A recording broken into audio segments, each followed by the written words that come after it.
Welcome, everyone, to episode 137 of the Chris Parrish podcast. I am here with wrestling's pop star, Jesse Bieber. First things first, before we get to anything else, I do want to take this time to thank the sponsors of this show, Beercade YEG. So if you're able to go to any of the live events or even WWE, PLE's, AEW pay-per-views, check out free showings at Beercade YEG, located at 10544 82nd Avenue.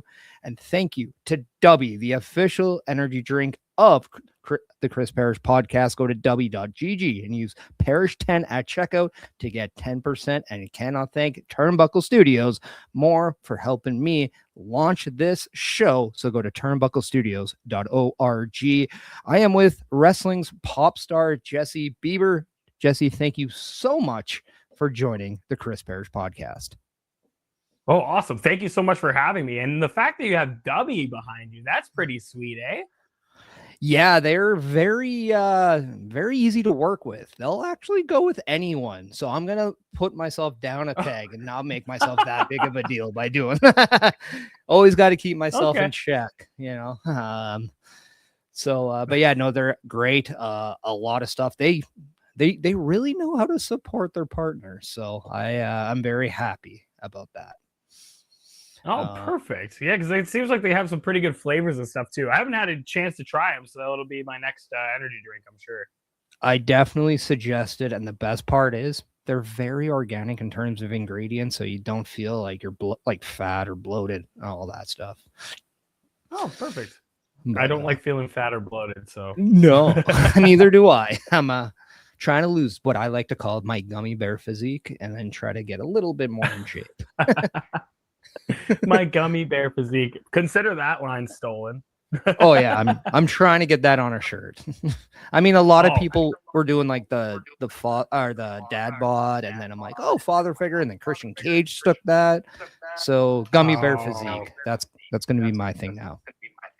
I like that you evolve it. So just in case someone keeps taking it, then instead of getting stuck in the loop and joining everybody, then that way you find something else and then you run with that one until somebody takes that. You have to. If there's one thing the wrestling business told me is you can never be complacent. Yes, you're always real. It's like a revolving door, right? Yeah. But speaking of pro wrestling, it's how we met. In fact, it was actually at the TNA shows here at Edmonton where we met. I want to take you back not only to TNA, but also all the way back to your start in pro wrestling. Wow. From what I understand, you started training, and ironically enough, you started training with your dad? I did, yes. And he went by the name Chris Thorne? He did, yeah. He was one half of a tag team, actually, called Canadian Extreme, and he was with, I don't know if I'm allowed to say his name, but it's CK, maybe I'll get bleeped for this, but CK Sex. But that was his name, and then he went with my dad, and yeah. So two of them had some pretty good chances with WWE and had their dark matches back in the day. That's awesome. What did training with your dad teach you? We all know that there's always a dynamic between father and son, but very rarely do we hear about the father training son. Well, maybe more so now, but what did that teach you, and how did your relationship with your dad evolve through pro wrestling? It's crazy because it's I never thought, to me it seemed normal for a parent to teach their kids, because I remember even like meeting like Tessa Blanchard on Dupree tour back in the day for Grand Prix. She never even spoke about wrestling with her parents for the longest time, and to me I was like flabbergasted because I just assumed that was like, you have a wrestling parent, they're people that have done stuff in the business, and they're the ones that could like pass that knowledge on to you, so that way you're always learning something and it would be really new to you, or so that way you're learning it quicker as a young kid, right? So it wasn't until later on I realized that it was actually different. So for me and my dad, we have like this like best friend relationship, I would say. So sometimes I kind of forget that he's my dad. So for the longest time, we would do like wrestling tours, because I started out actually on a wrestling tour before I even started training, really. We did like a kids class, but like The classes was more of like I just learned how to bump real fast, and then I never really got into the technical part. But we went on a tour with my dad, and I wasn't even allowed to call him dad on the road. I had to call him Chris Thorne. So it started to change our relationship a little bit. So that way it's like, you wouldn't call your parents anything other than dad, mom, or whatever you were supposed to call them. So for me, it was really weird because it's like I had to turn it off. So it's like I would go on the road and it'd be like, hey, Chris Thorne, do we have to do this? Or Chris Thorne, do we got to do that? And then it's like coming home, I take that away and start calling him dad or father again. And then sometimes I'll mix it. So then it's like if I'm in the wrestling world and I'm talking about him, it's like I just say Chris Thorne. So our relationship changed more on like a best friend dynamic as opposed to like, say, a father-son dynamic. So now you'll see us like bicker back and forth more at each other. We're more roast going at each other. And it's not so much of like, Jesse, you got to go do this and blah, blah, blah, because now I'm like a buddy as opposed to a kid to him. So it's definitely a different dynamic than most people would have with their parents that I have with mine.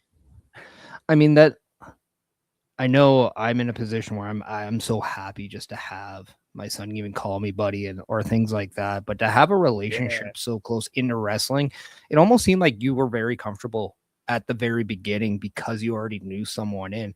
I find it very rare that a lot of people even feel comfortable when they're inside a wrestling ring. A lot of times you feel isolated, yet you had your own father, not just someone you knew, but someone who knew everything about you. Did that make the process of learning pro wrestling easier because you can go home and even just talk shop, as they call it? But how did that change from when you not only got into kind of shows, but then also developed relationships with other wrestlers? Did that ever like bring in jealousy or frustration or anything like that with other people in the locker room? I never noticed the jealousy or frustration from people. If anything, because for the longest time as like a younger wrestler, when I started, I didn't spend a lot of time on the independents. My first like 5-6 years of my career were all based on the road. So all I ever did was like the winter wrestling tours. I did summer tours, fall tours, that led into like pre-winter tours or pre-winter death tours, if you've ever heard of those. So spending most of my time out there, by the time that I came back and started wrestling for like independence, most people didn't know who I was. But I think the coolest part about it was like I would go to these shows and I'd wrestle for them. And we're talking like back in the day, we're newer guys, so we all know how the business was. People would offer you $20, maybe, hopefully you would get something like that. Yeah. Maybe a hot dog and a handshake, depending on how they were feeling that day.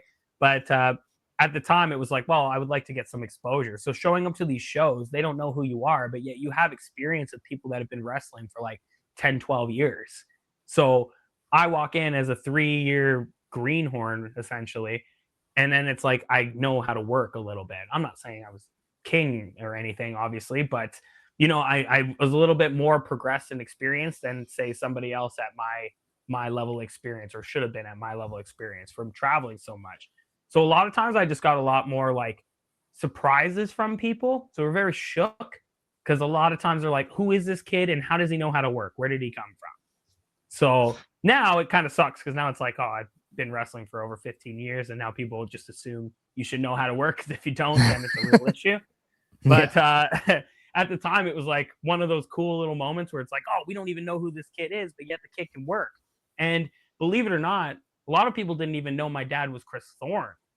So I wanted to build my own reputation. So when I started going out, I never told anybody that was my dad. I really tried to keep like kayfabe it for the longest time. And it wasn't until like more recent as like CWF, like, which is my home brand company with my dad, we started pushing a lot more where we're showing and sharing to the world that we are more related than most people thought. And actually, believe it or not, if anybody knows Tarek, we'd known each other for a long time. And it wasn't until like 2022 resolution, we're talking years down the line of knowing each other, that he finally found out that Chris Thorne was my dad, and he was like devastated. Well, was that because like the information came out, or he was just able to put everything together? Oh, well, because most like there's some people that know me. Okay. I believe actually it would have been Harry D at the time who was talking to Tarek, and then Harry would have brought it up to Tarek, and then I think that's where Tarek didn't even realize that we were related. So, a funny little story. Now every once in a while, I'll see Tarek, and we'll bring that up. I want to ask you about your name, wrestling's pop star Jesse Bieber. Mm-hmm. Have you always used the name Jesse Bieber, wrestling's pop star, or how did that always come to be? I'm always intrigued about the genesis of an identity when it comes to pro wrestling, because it's always a platform individuals can have to be their own superhero or just a different essence of who they are. So how did you become wrestling's pop star Jesse Bieber? You're gonna love this one. So I told you that I started with the Winter Death Tours back in the day. At the time, the man that ran those tours, he goes by the name of Ernie Todd. And Yeah. Ernie Todd was, if for anybody who doesn't know, he was AWA NWA president at the time when he started CWF, and then he branched it so that way it was only CWF, and that's what he decided to do. So he ran the Winter Roads, as Tony Candela would run the other half of the Winter Roads. So I went on the tours with him, and for the longest time, I didn't have a name, but I have a brother whose name is Frankie, and I remember going on to this trip, and for the first time, I went over to introduce myself to Ernie, like my dad had taught me for manners and etiquette in professional wrestling. So I went over to him, and I remember walking over and going, "Hi, Ernie. My name is Jesse. It's nice to meet you." And he goes, "Oh, it's nice to see you, Frankie." And I remember I tried to correct him, and he goes, "No, no, no. I know what your name is, but it's Frankie now." And for the next 2 years that I worked for Ernie Todd, I was now Frankie. So between that time, he would just make up names for me because once again, I was just a referee coming into the business. I was 14 years old. I just kind of shut up and did what I was told. So we would go to these shows, and every night my name would change. The one that stuck the most was Frankie Jabroni. So I had to have that one for a little while. And then Thanks, another Rock. one. Sorry. So thanks, Rock. Right? I was like, oh, thank you very much. And then the next one was, is he Green Jr.? It's a play on words for anybody who knows. Izzy Green. So we're questioning Izzy Green because I definitely was. So they would call me Izzy Green, and then Junior, which is actually the abbreviation to my real name, which is Jesse Rickman. So they just kind of put it all together, and then eventually a kid came over at the table where me and Ernie were because I was reffing at the time, and he had asked me if I was related to Justin Bieber. Because I guess at the time I looked like Bieber, and Bieber and I are only a year apart in age. So at the time, Bieber was just about to break out. And I believe this is where he was doing all of his YouTube stuff. And he just started with, I think, his World 2.0 album just came out. So people now reference me to this Bieber character. And I didn't, before I could even say anything, Ernie Todd was like, yes, this is definitely Justin Bieber's third cousin.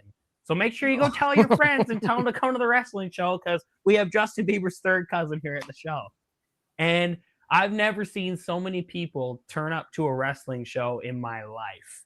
And at the time, this was like really early. So this would have been like 2008. So I don't know if you guys remember Polaroid pictures, but so intermission would come and Ernie would have all the wrestlers come out at intermission, and they would all, for their favorite wrestler, they could get a picture with them for $10 and get that Polaroid at the end of the night. He would print them all out. And this time, he has all the wrestlers, and I'm just standing with Ernie at the side. And I remember all the kids going, "We want him." And they would point at me. And then he'd be like, "Oh, you want the referee?" And they're like, "Yeah, we want Jesse Bieber." And they're like, "Okay." So they pull me over to the ring, and then we take a picture. Next kid comes over. "We want a picture with him." And then the next kid comes over. "We want a picture with him." And then by the time that like these 40 people come walking through, they have all taken pictures with me, and none of them have done anything with the wrestlers. I'm literally just the referee. And I remember Ernie looking at me as soon as he was done that night, and he looks at me and he goes, "Your name is now Jesse Bieber, and you will never change it." So it's like, okay. And it kind of works out because I'm actually a musician at trade as well. So at the time, I was learning how to do wrestling, but I never really had a passion for it. I was more into my music side. So then when I went with the Jesse Bieber thing, it was like, oh, I can actually mix two of my loves, which is kind of cool. So it's like now I'm enjoying the wrestling aspect because now it's more entertainment, and I can tie in my actual music side of me. So then I came up with wrestling's greatest pop star, brought in Jesse Bieber, and then really tied it all together. And now my persona stands where it is today. And I've continued to run with it as opposed to changing anything. So, what made you fall in love with music? And I'm only going to make the assumption, and I know what you do when you assume, but I'm going to do it anyway because, well, I'm 40 and I'm just stubborn. But it sounds like you're always willing to be in the spotlight, whether it's going through wrestling at a young age, you're always kind of looking at that entertainment aspect. So I'm not going to say like music sounds like a surprise, but it kind of is. How did you transition into music, and what led you to wanting to learn the guitar and get into the music side of things? Well, actually, I was doing music first, to be honest. Okay. Yeah, so that's why like my passion wasn't more towards the wrestling; it was more towards the music because I grew up in a very musically inclined family. So as a kid, we've been doing things forever. Like my mom was a singer, my dad was in a band. We were like 4 years old going to attend these like bands and stuff, and my dad at the time was Wow. really good at that. And like he was opening for like really cool bands like Svengali and stuff like that too that were really popular in the area. And he actually really knew Honeymoon Suite very well. Okay. So he was opening for really cool bands, and it looked like they were going to have their big break. And then eventually they had their own falling out. So throughout all this time, we're now at home. We're playing our own instruments. We're learning how to do things together. We really got tied into that. Plus, my grandparents were really into like doing the same thing. So anytime we had our big get-togethers, because I have a big family, so all of our family would get together and everybody would pull out guitars or cajones and we would all be playing all the time. So as time kind of went on, it was like, this is what I want to do. I want to entertain. Like I enjoy karaoke. I enjoy singing in front of crowds. I enjoy playing guitar. I just want to be better at it. I'm like, I want to be able to play with my papa. I want to be as good as my dad. And then as we were getting older, my dad really got into the wrestling side of things, even though we were doing more of the music. He would go and travel and do stuff with wrestling because everything kind of happened real fast. Like I think he ended up having his WWE tryout within 3 or 4 years of his own wrestling. So Okay. so everything really quick. Yeah. So as all that was going on, it was like he ended up really pushing us in the music because it's like he wanted his own little band. So I started playing the drums. My brother started playing guitar. My other brother was a singer, and my dad played more lead or bass if he had to. So he literally created this little kid band, and we just really, really drove with that. So then when wrestling came to play, that's where I just tied music into the wrestling. So it's like you guys are like the Canadian Jackson 5 almost. Essentially, yeah. Yeah. You know, we have the Hearts over in Alberta, but apparently we have all the Rickmans and Beavers over here. So. Well, and that's just it. You have to do that collaboration with Justin now.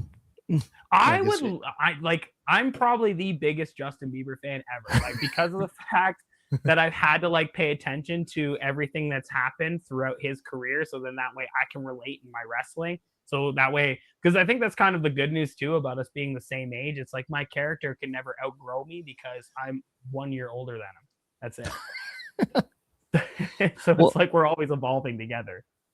Well, and I just saw him make that first selection for the NHL draft. He did. Knowing that you're seeing kind of people from your area succeed like him, like you said, like you saw him or like you knew that he was about to break out. Now he's this huge pop star. You're the wrestling pop star. What is there anything in the music aspect that you do like inspire to do as well? Like are you using the music platform? We know you use it within the wrestling world, but are you using the wrestling world to help you in the music world? You know what? I don't push enough of my music, to be honest. I used to write a lot, and now I feel like I more parody things in my promos half the time, where it's like I'll grab a guitar and it's like I write a quick little jingle about like my opponents, and that's a lot of times it seems like that's kind of where the extent of that comes through because a lot of like my entrances and stuff, I treat it more like a concert. So it's like I just try to bring a lot of energy if I'm a baby face, so that way people feel like they're at a show. And if I'm a bad guy, a lot of times it's just the cocky arrogance that will come behind that stigma of a pop star. So it's like I normally play to those, or if I'm in the ring, sometimes I'll do like sing offs and like things like that. But it's I don't really utilize the music as I should. Like I have big ideas of what I want to do, but a lot of times it comes down to the producing because it's an aspect that I don't really know how to do. So eventually that'll be probably one thing that I would like to actually work on a little bit more in the future. So then that way I can utilize more of my music. Well, I know that you do have that original song "Meant to Be." I did listen to that yesterday, and it was Oh, phenomenal. Great job with that. oh, thank you. So if anybody wants to, I know I got it through the CWF website. I believe I was on. So yeah, go check that out. Do you have a lot of original content made? I do. Remade now because you're probably going back to like you'd be listening to like Bieber pre.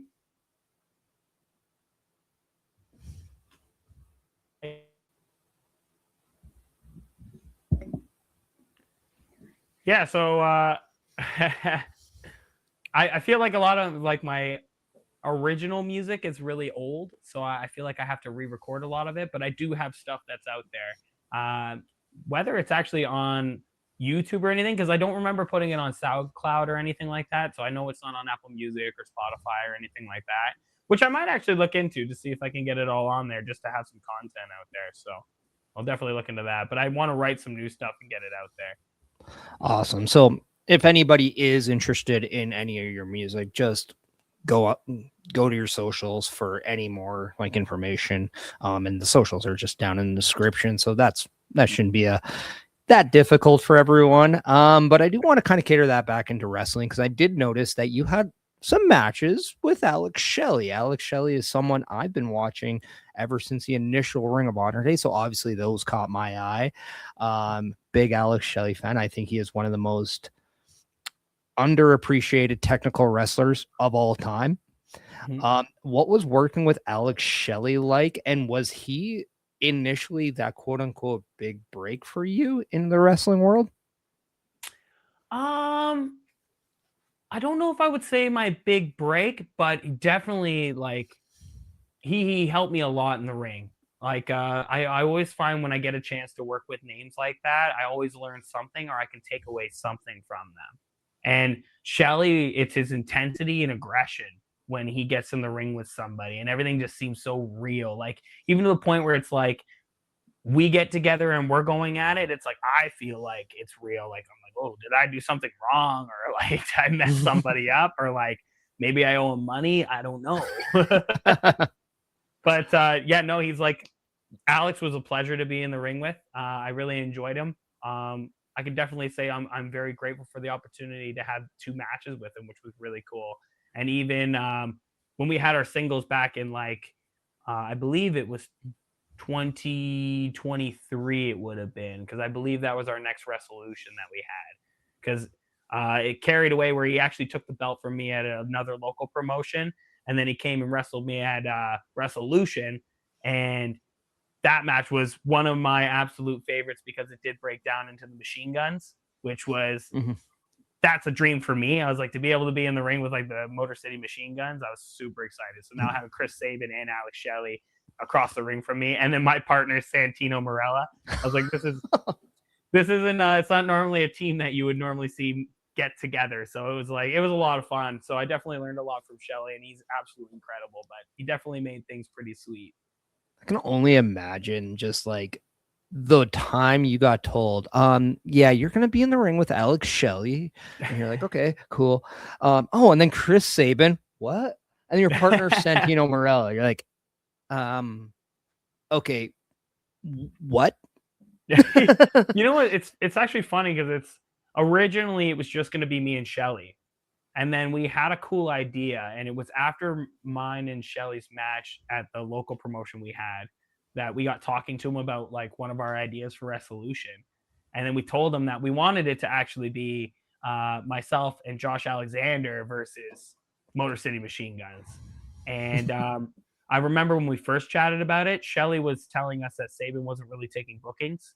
But after we were chatting and after our match and everything, this was probably the coolest feeling because he called Saban right there on the spot, asked Saban, and Saban said he was free for the date. Let's do it. And we booked them right there on the hop. That's So awesome. it was, oh yeah. So right there, I was already on cloud nine because it's like hearing that he's not taking bookings, but now he's okay with taking this booking. I was like, super exciting. And then things just happened where Josh had schedule conflicts, so he couldn't make it. And then so we ended up finding somebody else who else had another scheduling conflict.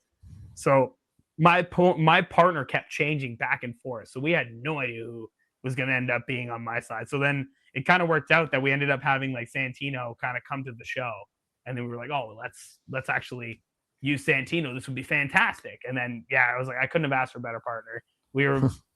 I think it's more the entertainment on both of our sides that made it a lot of fun that way. So I definitely enjoyed that part for sure.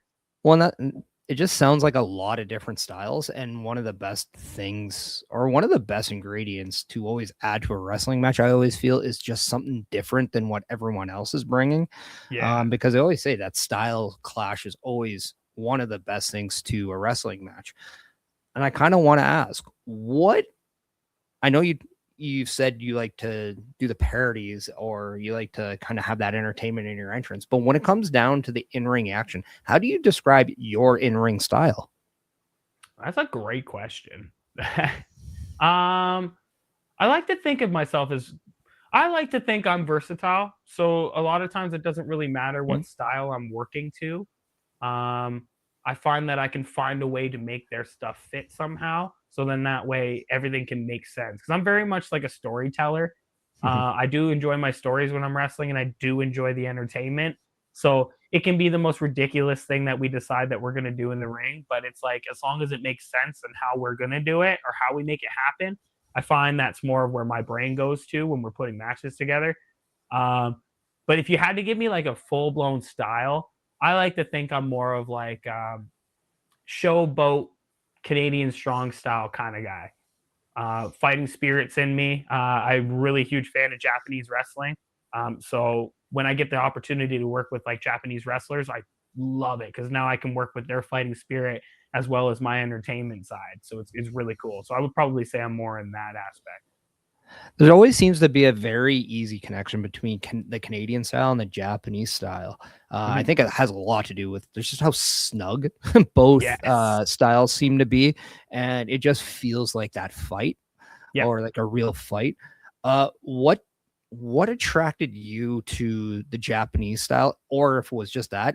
And then who are some of your inspirations from not only the Japanese style but from the Canadian style as well? Oh, that's a great question too.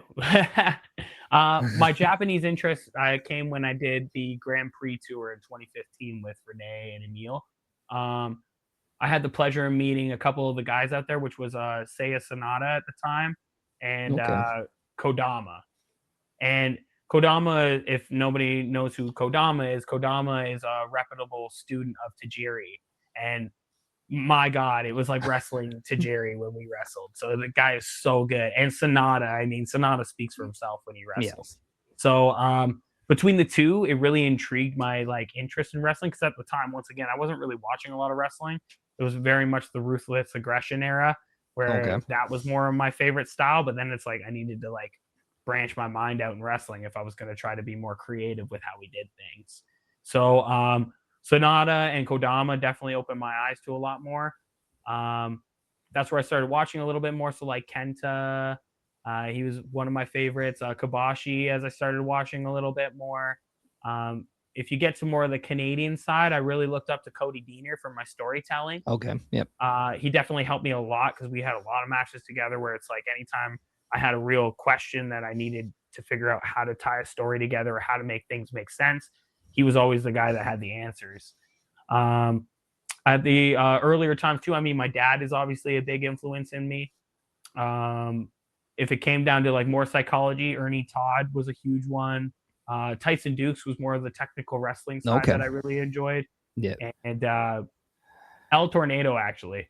Okay. Yeah, I enjoyed El Tornado a lot. So it was like I really I looked up to him on his selling and his bumping. Yes. And that was kind of stuff that I really enjoyed too. Plus, like watching, like, so now as my as we started to get a little older and more like New Day, I started watching a lot more like Kenny Omega, really. Yes. So huge Kenny Omega fan. And then it's just the way that he sells and moves between him and like Jerry Lynn. Yeah. It's actually ironic, and this goes back to a story I've been telling, or I've been saying for a while. This is why I think you always need to watch independent wrestling and go support these local shows. I was 17 going on to 18, so this is about 2003, 2004 time. I'm starting to train or wanting to start to train, and my very first independent wrestling show has an 18-year-old Kenny Omega in, and the place was called Monster Pro Wrestling, located out in Edmonton, Alberta. Right. And now we're how many years later, and Kenny Omega is one of the top draws in the entire world, and he is so renowned for his not only teaching and giving back, but just his styles, athleticism, and just he is such an amazing talent. And when it comes down to the who's your favorite Canadian wrestler, maybe 5 years ago, you're mentioning him now. Now he seems to be more of a staple in a lot of people's minds. So like, it's just crazy what you might see at a local independent wrestling show. So it's 100%. It's awesome that you mention them. But you had I also want to go just to throw in there, actually, yeah. even the fact that you mentioned that when I was doing the shows with like Top Tier in Hamilton, two guys that was like before they even became anything really with like WWE stuff. It's like I worked with Sean Legacy, and so that good. guy is mind blowing in the ring. And I knew him from even going to like Minnesota when I wrestled out there. And he was more just doing his like obviously he's doing his journeyman stuff. But now look at the guy. He's just doing fantastic on NXT. And then I had the chance to work with Jack Cartwheel, who also, once again, was blowing up all over AAA until he got injured, of course, which I really do hope for a speedy recovery, because I would love to see him do way more over there. And what a name, Jack Cartwheel. Oh, God. He's right up there with Jake something. Yeah, literally. Those are gimmicks. I like them. Yeah. They're just fantastic names. And like, that's always what I loved about wrestling, is you can have such a wild name, but as long as it makes sense.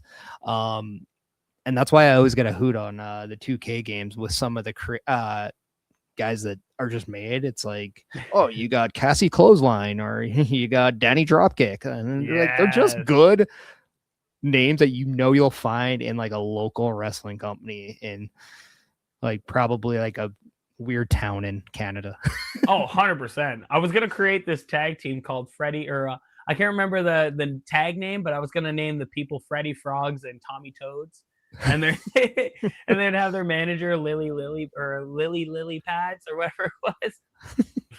I was like, oh, it's perfect. That way, there it's like it could be a frog related characters. So that's what we're gonna do. And they all do leapfrogs and frog splashes. So many things you can go there, and I love it. I do want to kind of go back into the CWF. That is the Canadian Wrestling Federation, which, by the way, Federation, such a great title in any wrestling thing. It sucks that we don't see it anymore, but Federation, it's the best. It puts its age on it. Yeah. Can you take me back to that? We know that's where you started. You talked about your roots in there. What about the Canadian Wrestling Federation holds such a dear place in your heart? I would say because of how far back it goes and how it originated. The fact knowing that it was actually a part of NWA back in the day, that part's probably one of the coolest things that I could say with it. It worked with like a huge company back when it was doing the territory days. And then when Ernie had taken it, it created its own history again, just by going onto these like infamous roads, as everybody would call them, the Winter Death Tours. Yeah. Now you're traveling over these like ice roads and everything. I would just say it's like every time you think of CWF, it's very much of the history behind it and how much hard work it took to build this promotion's name. Because at the time, all it ever did was it was a touring wrestling promotion. That's all it was. And Ernie made it huge, right? So now we traveled all over Canada. And I remember, once again, being this kid, I had opportunities that any kid could like never imagine. So I got to wrestle or go and ref over in BC Then I got to go to Alberta, then Saskatchewan, and it's like you're traveling all over Canada. And even not to mention, like, we actually went to Nunavut. So That's as awesome. a kid, to fly all the way to Nunavut from Yellowknife, which now once again we're in the territories. So we would fly from the territories, go all the way to Nunavut. We'd get there at -50, where you're literally walking off the plane and your hair is turning white in seconds. And now it's like you're walking around as these wrestlers and you get to do so many cool things and meet so many cool people that it's like you never think that you'd have these opportunities. Fast forward to when my dad finally was able to purchase the company, and now he's made it more of a local brand as well as a touring thing, where it's now we focus more on like the motivational speeches and our anti-bullying seminars and things like that we can offer the communities to help make to help inspire some kids or help create some passion for these kids that don't really get the chance to do that. So now it's like, how do we help them grow in their communities, or how do we help them find more inspiration to go out and find a new passion for themselves, so that way they can create something and not feel so stuck, you know? Yeah. So it's just, I would say, like, the cool atmosphere of what CWF has, from its historical roots to now what it portrays itself. I would say that's the big thing that I'm very proud of, and I'm very happy that I've had such a big part in it for so long.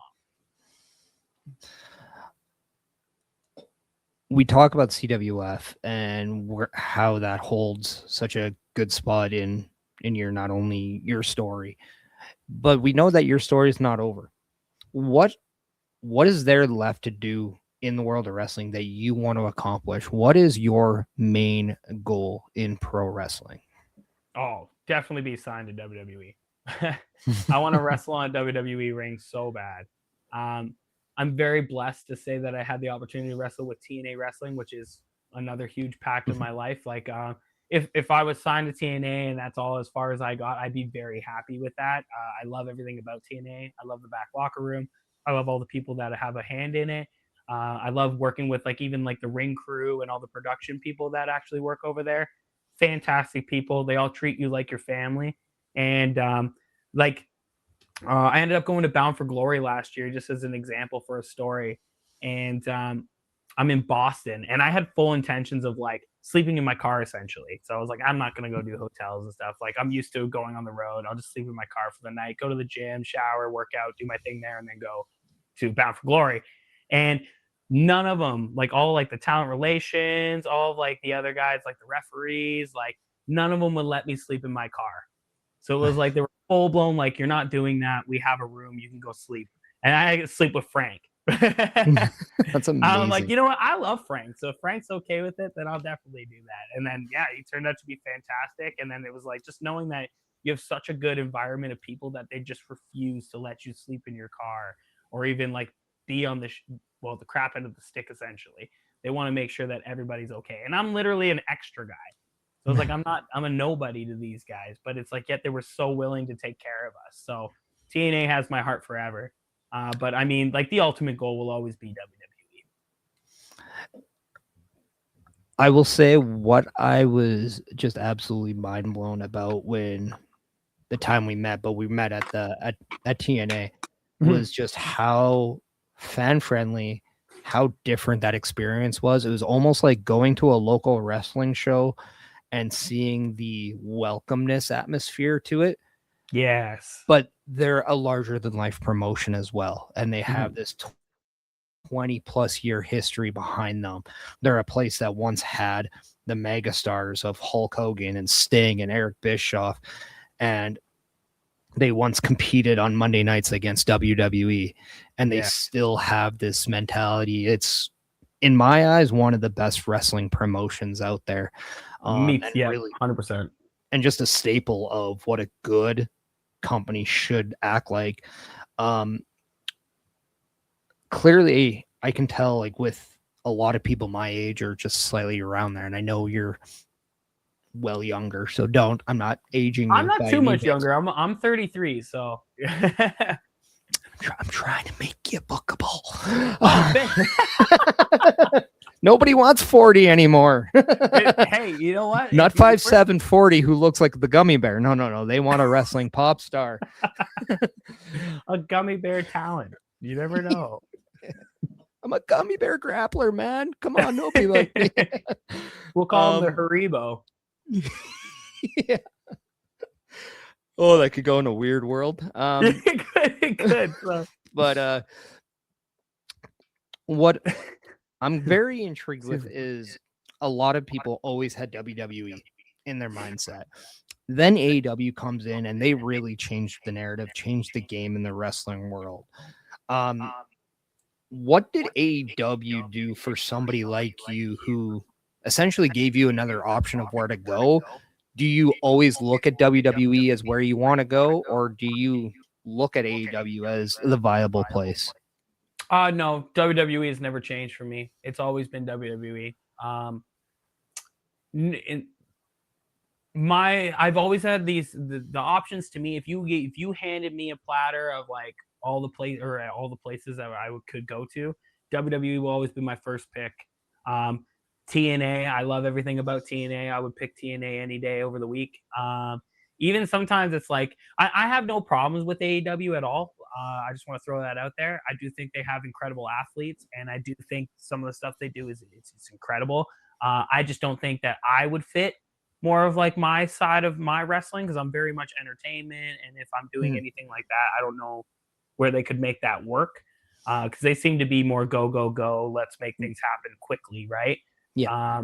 To me, it's like I like to let things sizzle, and I really like to make things like so people can actually like see what's happening. So that's more where my brain goes to. So I would pick the first two any day of the week.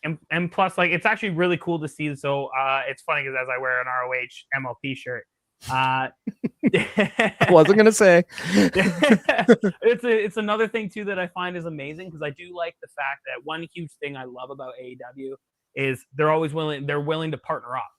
Yeah. So they take the politics out of all the wrestling, and it's very much of just like they just want to give a solid product to wrestling fans. And in wrestling, there's a product for everybody. So maybe your cup of tea isn't going to be the entertainment and the showboaty things.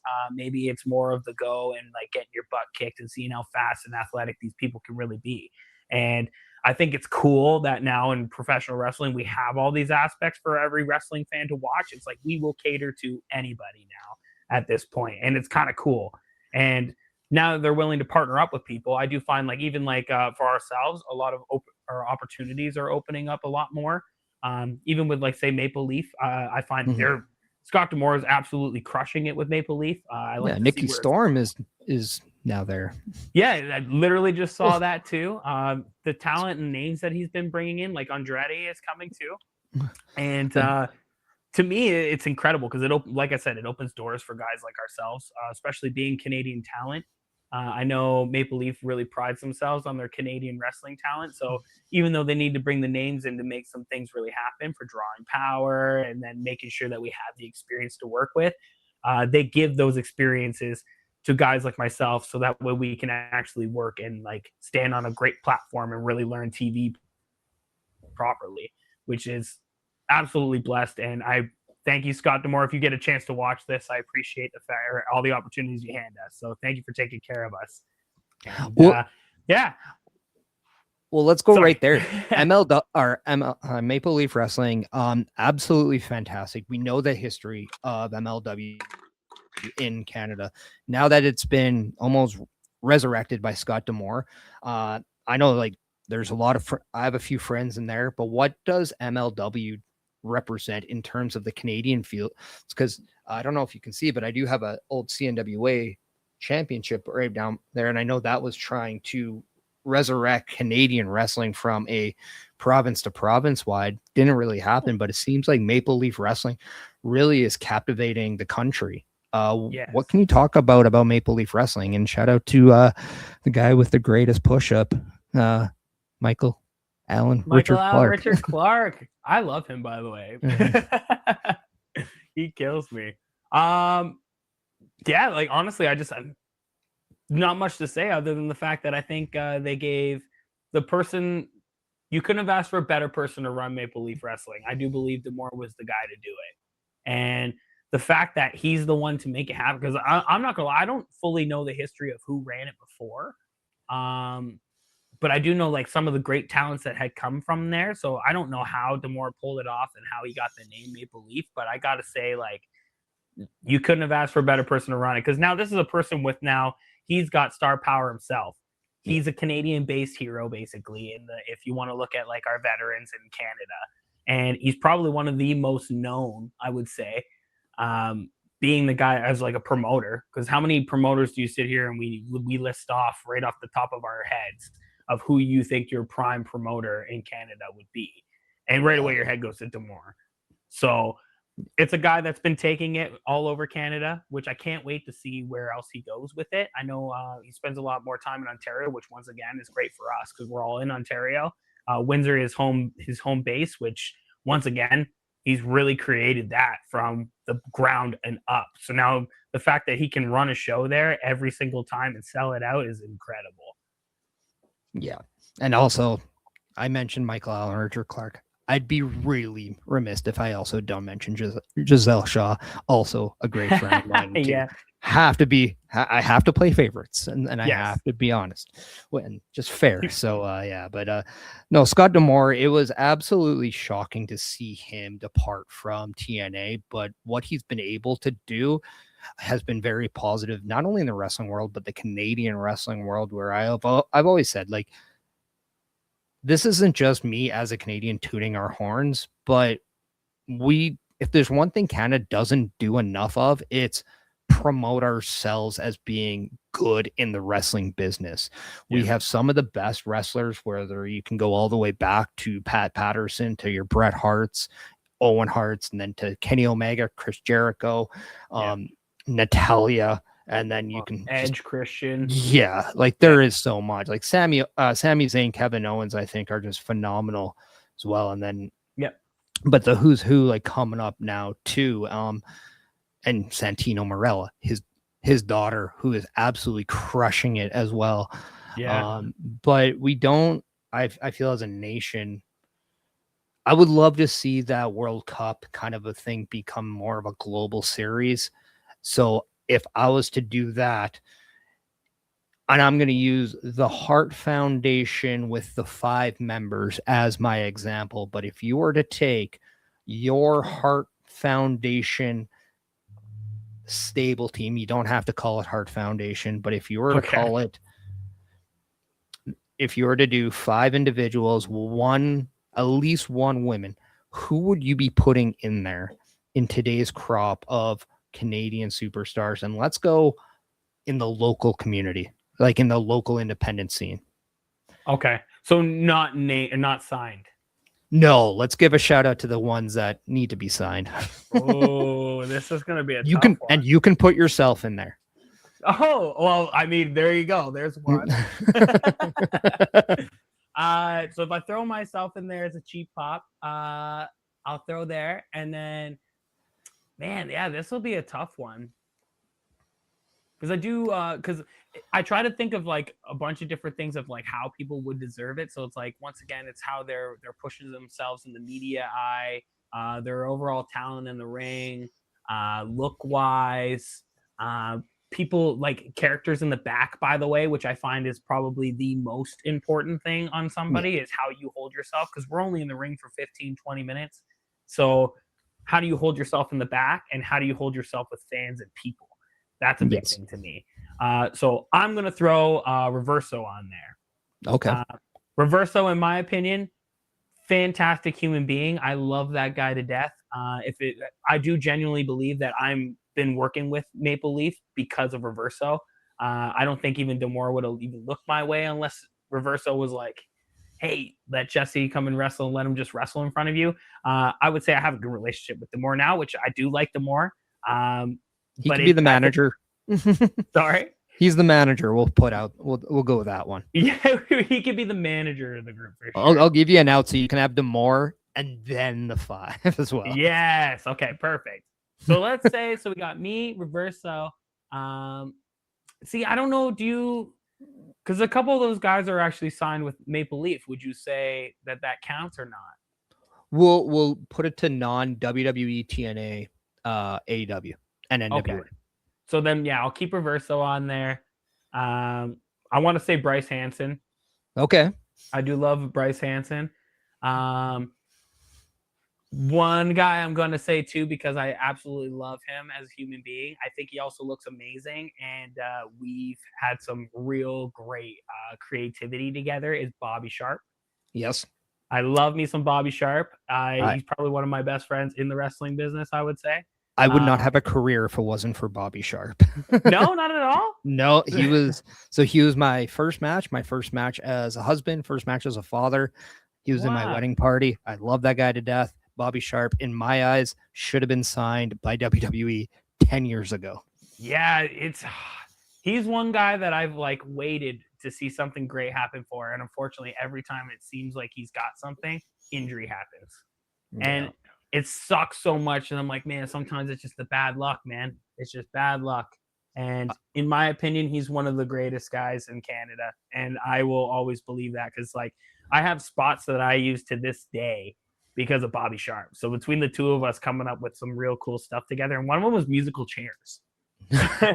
And the fact that we were able to make this work in a wrestling ring, like, oh, bless Bobby Sharp. So that's love for Bobby. I once saw Bobby Sharp and Danny Duggan wrestle for about 45 minutes, and within 5 minutes of that match, he tore his tricep, and you couldn't tell. And they put on an instant classic, and it just shows you just how good he is and just what he's willing to do inside that ring.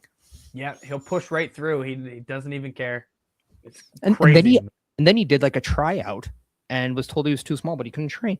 It was it's like, yeah, what is he gonna do? Like, he still does it. Like, the guy's tough. Like, yeah, he might be tougher than a lion. He's like an iron lion, that's for sure. He's the iron claw of a lion. Yes, I definitely agree. Yeah, I'd have to give him that. 100%. So now he's got a new gimmick too. So we're gonna have to feed him into that. So we got myself, Reverso, we got Bobby Sharp, and then I'm gonna go with Bryce Hanson. You have as well. Oh, Bryce Hanson. Yes. Yeah. Love Bryce. So all we need now is a woman. I need a woman, right? Yeah. Yeah. Okay. We got to add the women. They're almost kicking our ass when it comes to this business now. Actually, they probably are kicking our ass in this business now. The funny thing is, it's like I never worry about them because you know that women are always getting seeked out and they're always going to get some sort of spot eventually. So yeah, it's kind of hard because like now it's like a lot of times I find that we don't even get a chance to book a lot of the girls. So they're way too busy or schedules conflict too much. But if I'm gonna say someone, I would have to give, just because a lot of them are signed already. I'll give the shout out to Zandra Lee. There we go. Yeah, we'll give it to Zandra just because she's a good kid. So I know she's very active in the CWE. I know that's always been going around. That goes on throughout Canada. Yeah. Zandra Lee, if you're listening, I want to bring you on this, by the way. But no, okay. So we got managed or led by Scott D'Amore. Yep. Jesse Bieber, obviously a wrestling pop star. Wouldn't be a masterclass without the pop star. Yeah. You got Bryce Hanson, Reverso. Yeah. Bobby Sharp, and Zandra Lee. Yeah, that's an interesting group. Hell of a team. Now, what would you call it? Oh my God, I don't even know. We got the microphone in your hand. It's a live promo. What do you got? We call ourselves the Musical Lions. Okay. We got 2 lions in the group, right? We got all the Lucha Musical Lions. Okay. Yeah, because now you got Reverso. Yeah. So I don't know if I like it, but well, on the just spot, make Scott D'Amore get the patent, and we're fine. We'll work on it. Yeah, so Scott, you figure out a name for it, and then we'll run with it. That's what you're paying him for. Yeah, because currently I have nothing for tag team names, and I suck at it clearly. So that's fair. But we are getting close to that point.